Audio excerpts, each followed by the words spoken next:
Hello, I'm Patrick Abbott, author of the Fallen series, and today I have Eric Sammons. Eric is a recent new sci-fi author, but I'm going to let him introduce himself. But first, Eric, why should people listen to this podcast? Well, I think it will be interesting because I am a nonfiction writer of 15 years who decided to dip my toes into fiction, and I just think that transition and the difference between those two I think is very interesting. At least it was interesting for me. So that's a good hook. Tell us a little about yourself. Okay, so I'm a convert to Catholicism. I converted over 32 years ago now. Married with 7 children and 1 grandchild. Hopefully more. Congratulations. Thank you. My grandson just turned 1 recently. I hope to have many more in the future, God willing. And but about like I said, about 15 years ago, I published my first book of nonfiction. It was about the Gospel of Matthew. I've published 9 books now, nonfiction books, and they're all related to Catholicism in some way, except for one was strictly just about Bitcoin. But I also had a book about Bitcoin from a Catholic perspective, so I brought that in somehow too. So, yeah, I've written on evangelization. I've written about religious indifference. I wrote a high school textbook on world religions from a Catholic perspective. So I've written a lot of different things like that, and I'm also a longtime reader of science fiction, a huge Star Trek fan. Pre 2005 Star Trek fan, I'll say that. Although I will Star say, Trek fan, yes. yeah, I will say, I know the J.J. Abrams, right? Those movies, they get a lot of flack from Star Trek fans. I rewatched them recently. They're not bad. I actually realize I kind of like them. I guess so. Maybe I'm not as hardcore as I should be. I don't like any of the new stuff, but except for Picard season 3. But so big Star Trek fan, and that really has kind of shaped a lot of my view of science fiction and things like that. So that's basically me in a nutshell, though. Okay, so you mentioned you like sci-fi, but a lot of people who just like sci-fi. You've really focused on religious works and even Bitcoin. So what led you to create your own science fiction story? So it's funny because I think maybe most people, but definitely most authors, including nonfiction authors, they have ideas for fictional books. It's not like it's kind of percolating. And I actually had the kernel idea for this book over 10 years ago. And I kind of wrote some notes back then, but I didn't really have a story yet. I just had a basic idea. And I had some fits and starts, and I kind of put it aside for a long time. And then I decided to return to it. And a lot of it is, okay, so I got to make something very clear. I do not like fiction that is pushing a message. Like, that's the whole purpose of it. We see that a lot in popular movies today and in popular science fiction, comic books, things like that. We see this pushing of a message. I don't like that. And I don't like it from a Christian standpoint either. I don't like a lot of the evangelical Protestant Christian movies and things that were put out that really are like, okay, I'm going to give you a sermon and I'll put a little story around it. So I want to be clear about that. At the same time, I do find that science fiction in particular does a very good job of revealing kind of different things about our world today, about helping us to understand some of the issues we have today. And good science fiction, I mean, Star Trek always did that. I mean, I think it got kind of bad lately, but like it's always had like an underlying around a very good story. There is a message there of, okay, that applies to us today. It kind of came together. I'm writing a book right now on a nonfiction book on, it's going to be called something, working title, A Catholic Guide to Artificial Intelligence. And so I've been very interested in artificial intelligence. I used to be a computer programmer years ago. And so I'm very interested in that. And so like, it all kind of came together of like a great way to kind of think out the future of artificial intelligence, what it might mean, and things like that, can really be done in a science fiction book almost better in some ways than a nonfiction book. So all these thoughts came together. So I brought back my story, that idea I had from 10 years ago, and I started reworking it, adding a lot of the artificial intelligence elements. But most importantly, I kind of felt like, okay, I actually have a good story here now, a good actual story to tell. And all these different thoughts in my heads and ideas kind of come into it, but it's really more a matter of, because I have a main character, his name, Captain Dominic Rourke, who that I kind of identify with him. He, certain parts about him, I'm like, okay, that's the guy I want to be the central part of this story. And yes, of course, as most authors do, there are some connections between him and me, but As always. yeah, right. He's much more heroic and brave and courageous and all that than I am. But also that's another thing for authors. It's who you want to be. It's not necessarily who you are, but who you want to be. So I do project a decent amount onto him, probably the type of person I want to be. Okay, so your upcoming book, it comes out in late October. So depending on when you're reading this, either get it for pre-order or get it now, is called Shard of Eden. What can you tell us about it without ruining the ending? Right. So it's set in the early 22nd century, and the world is recovering from an AI revolt. There's a horrible war called the Chaos Wars that lasts for years and kills over 1 billion people, decimates many major cities, and the world is recovering from that. And what's interesting is that the Vatican, the Catholic Church, has kind of become again the major political power in the world, like it was in the Middle Ages. And so, in fact, the new Pope, after the wars, the new Pope was elected, and he was the general, the supreme commander of the human armies against the AI revolt. And so he becomes the Pope. And then what happens is the Vatican scientists pick up this mysterious signal from deep space, 1,200 light years away, and it does not seem to be natural. And so they want to investigate. And so what Pope Gregory the 19th does is he assembles a team. They have a new technology ship where they can travel faster in light, and they will go to find out what is the mystery of the signal. What is it? Is it natural? Is it unnatural? And it's a team of 6. And so that's it. Basically, that's the basic story of kind of setting it all up. And so what these people, what the crew finds, what are the implications for humanity theologically, but also just in general, and then there's a lot of the AI relationship, because AI still is used after the revolt, but it's much more strictly controlled and regulated, and so but there's still issues revolving around that. So that all comes together, and so that's basically the story, without trying to give away the most important parts. Fair enough, fair enough. In many religious fiction, a lot of the times the question is, where is God? And sometimes it's on the nose obvious, like in Narnia, The Shack, Left Behind. We talk about a lot of Protestant works, while other times it is more an underlying theme or basis that you have to read into, such as Lord of the Rings. And other times it's man's search for God. And the story is asking, where is God in this? What would you say is the role of God in your story?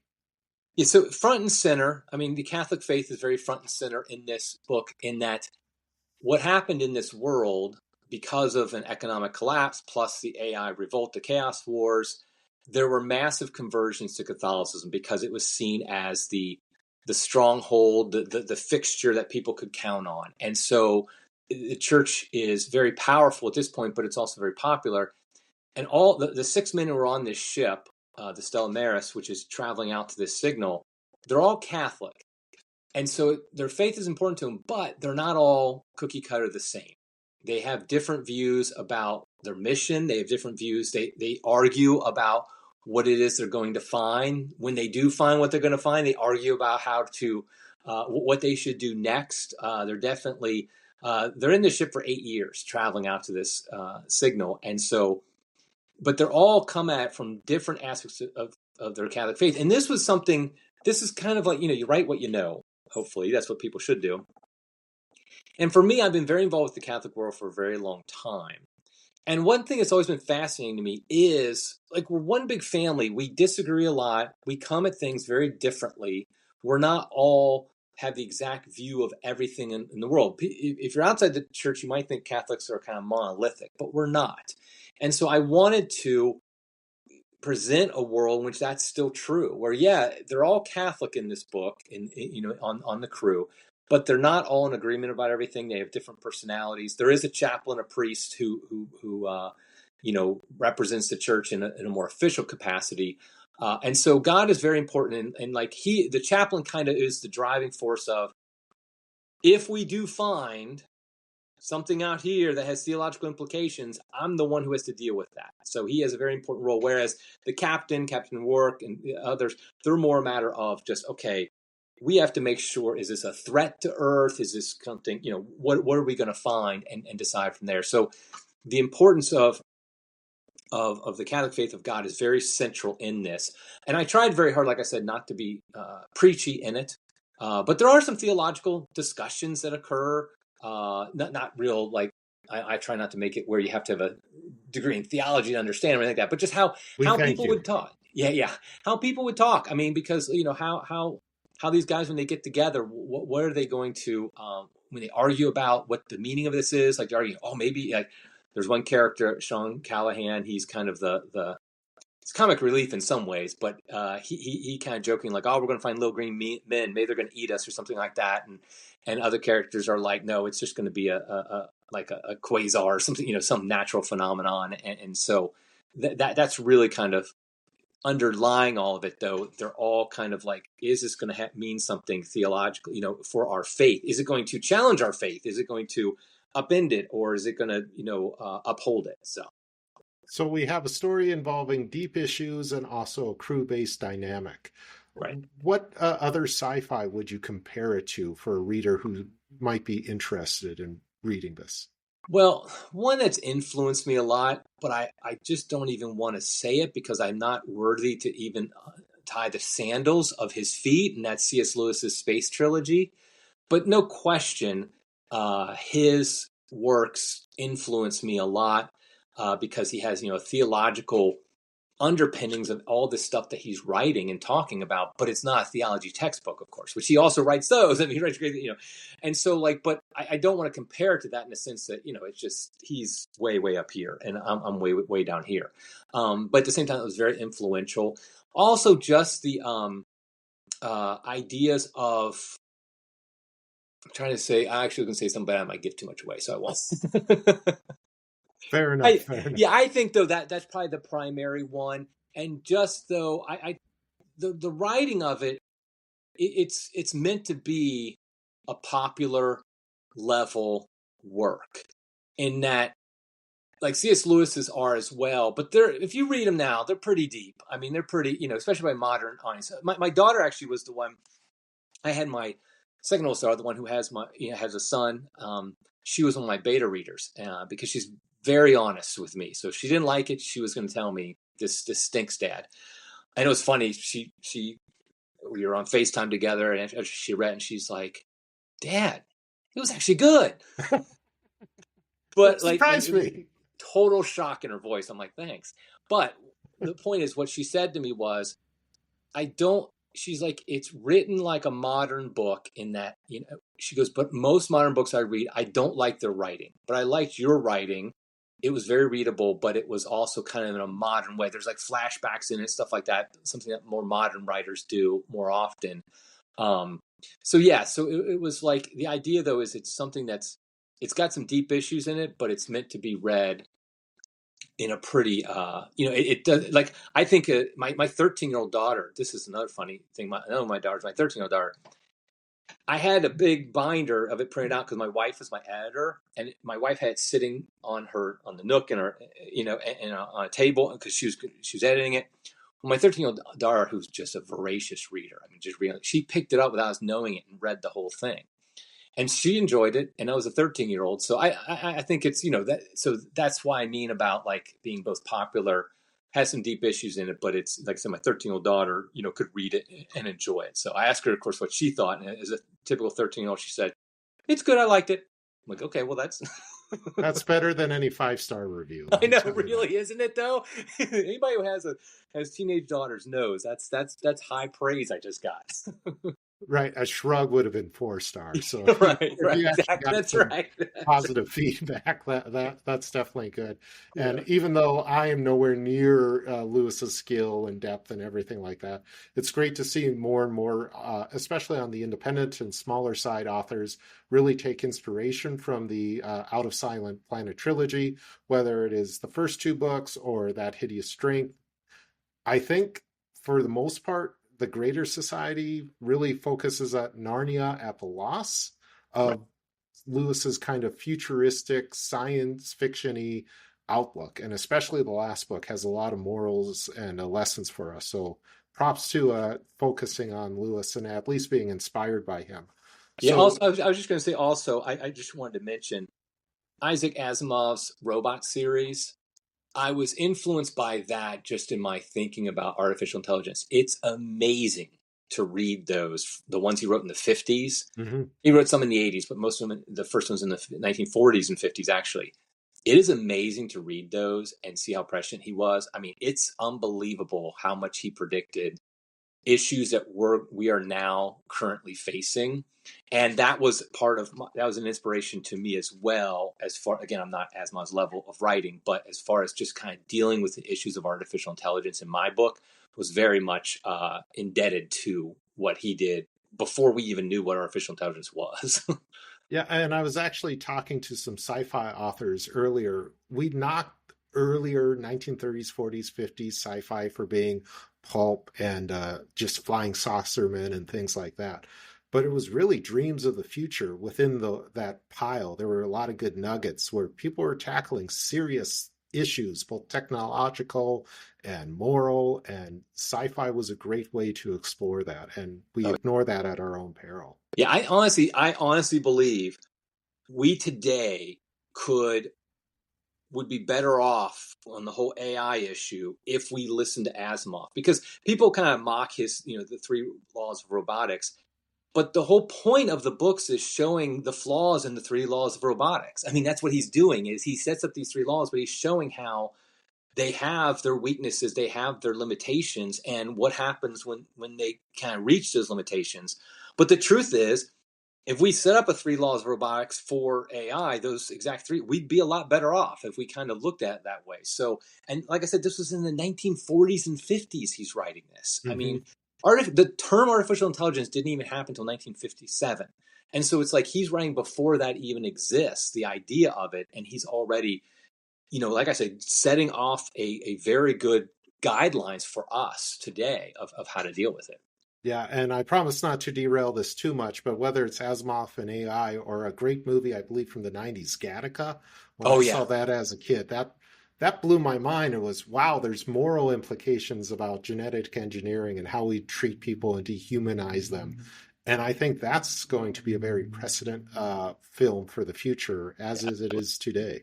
Absolutely. Yeah, you're right. Yeah. So, and that's what I'm trying to do with this book too is, you know, we read it today, and this is good science fiction does this. It makes you think about issues of today while you're reading, hopefully, an entertaining story about the future. Agreed. So, on that note, what's something you would want your readers to know, and what's one piece of advice you would give them?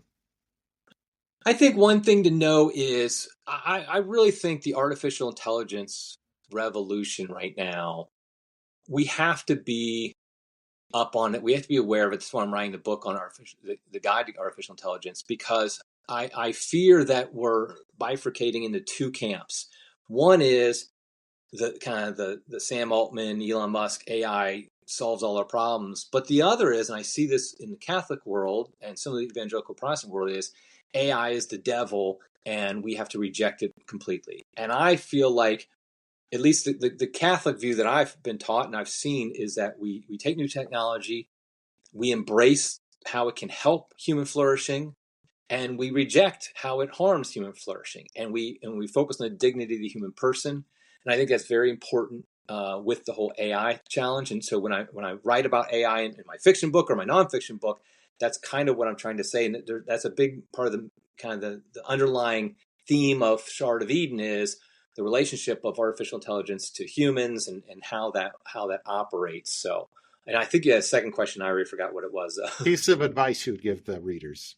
Well, I would just, I would, I would guess that a lot of people who are listening to this are maybe aspiring authors themselves. They love science fiction, am I right? And people always ask me, I've been a writer now for 15 years, and I always get people asking me, like, how do I get started, things like that. And I always give the exact same advice: is just write a lot, and more importantly, write publicly. And that's the great thing about the internet. You can put a lot of stuff online, and maybe nobody's going to read it. Maybe one guy will find it and read and give you. But the thing about when you write something publicly, you put yourself out there. It's very scary. I mean, let me be honest. When my first nonfiction book came out 15 years ago, I was scared to death. I'm just as scared to death about this one because I've never done this before. It's my first science fiction novel. Scared to death, how it will be received. I'm confident based upon the beta readers, but you don't know until it's out there. Yep. But that's part of the whole process in my mind. That's the excitement of it, is like you put it out there. And if, God forbid it bombs or people don't like it, well, you learn from that. You don't get defensive. You say, okay, what did I do? How did I not work? And if it works, and if it works great and people love it, then you thank God and you say, well, that's great. And you can keep on going either way. So that'd become my advice, is just don't be afraid to put yourself out there. And even if it's short stories or whatever the case may be, and take the feedback seriously that you get. Now, the final two-part question: where can people get the book, and what's next for you? Okay, so shardofeden.com. That's shardofeden.com. You can download the first chapter. You can watch a little video of me talking about the book. And you can also, there are links to buy the book, both, paperback, a Kindle edition, and a signed copy. If you want to get a signed copy from me of the paperback, you can also get that. So shardofeden.com. And then what's next is, like I said, I'm writing a book on the AI, a nonfiction book, Catholic Guide to Artificial Intelligence. I will say, and I was talking to my wife about this, I was very happy with how the writing of the process of Shard of Eden went. I'm very happy. It was very exciting. It's a lot of fun for me. So I do hope to write another more fiction in the future. And I told my wife, I said, I really like it when authors stay in the same world. Like, that's what I like about Asimov's robot series. They're all in the same world, even though they're different times, a lot of times, things like that. And so I'm not making any guarantees, but if I do write another science fiction book, which I do hope to, I could very much see myself putting it in this same world. Maybe not the same characters, something like that, but because I just like that world building. That's actually one of those fun parts of it. Like, I have, some notes here, like my timeline of this world, who the different major characters are, when different things happened. Like, that part, to me, when I read science fiction, that's the part that geeks me up the most, is the world building, and just kind of, and so, like, I would want to go deeper. I wouldn't want to just create a brand new world each time. I think it'd be more enjoyable to say, okay, now we have this, we know a little bit about this world. Let's find out more about it, and just keep on kind of piling on information, about that one world. I'm in the same boat as you. I have the Atlas of Middle Earth, and I love it because it's almost encyclopedic. Yeah. And so I enjoy that as much as The Hobbit, really. Yeah, I'm with you.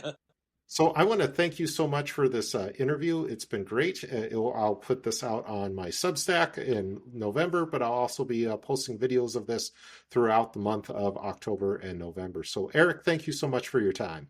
Thank you so much for having me, Patrick. I really appreciate it.